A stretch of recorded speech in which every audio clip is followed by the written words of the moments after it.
Il y a quelques jours, le ministre des Affaires étrangères, Laurent Fabius, craignait une guerre totale. Et ces derniers jours, les attaques des séparatistes soutenus et armés par la Russie se sont intensifiées près de la ville de Debaltseve. La ville comptait 25 000 habitants il y a quelques mois. Il n'en reste plus que 5 000, encerclés et bombardés par les rebelles.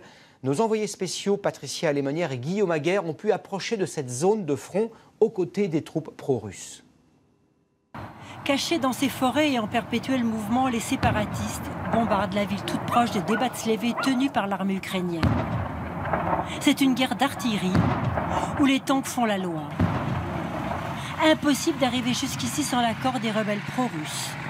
Depuis le 29 janvier, des combats acharnés se déroulent dans cette région. Nous traversons des villes fantômes. Celle-ci a changé 3 fois de main en 10 mois.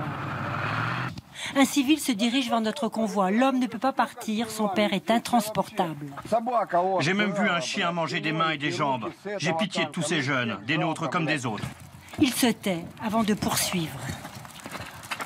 À quoi bon m'interviewer? Je me moque bien de ce que tu peux dire. Il ne me reste plus rien. Nouvelle salve d'artillerie contre Debaltseve. Nous reprenons notre progression avant d'arriver à la position la plus avancée tenue par les séparatistes. Chars en embuscade, hommes sur le qui-vive. Régulièrement, l'armée ukrainienne tente de repousser les rebelles armés et soutenus par Moscou. Je croyais que vous aviez été encerclés et tués. Ça a été très juste. Je vous pensais mort. Certains rejoignent leur base arrière, un peu de repos pour mieux repartir au combat. Ici, les appels au cessez-le-feu et au dialogue sont loin d'être entendus. On ne veut pas de trêve, on n'y croit pas. Après chaque rencontre à Minsk, les Ukrainiens renforcent leur position et envoient des munitions. Les premières positions de l'armée ukrainienne se trouvent à moins de 3 km. Debaltseve reste une ville stratégique, aujourd'hui très importante. C'est un carrefour ferroviaire, les rebelles le savent.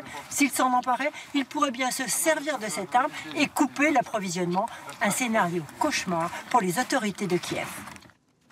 Toujours à l'étranger, après plusieurs jours d'incertitude, le président américain Barack Obama a confirmé aujourd'hui la mort d'une otage américaine, Kayla Mueller, âgée de 26 ans, avait été kidnappée dans le nord de la Syrie en août 2013.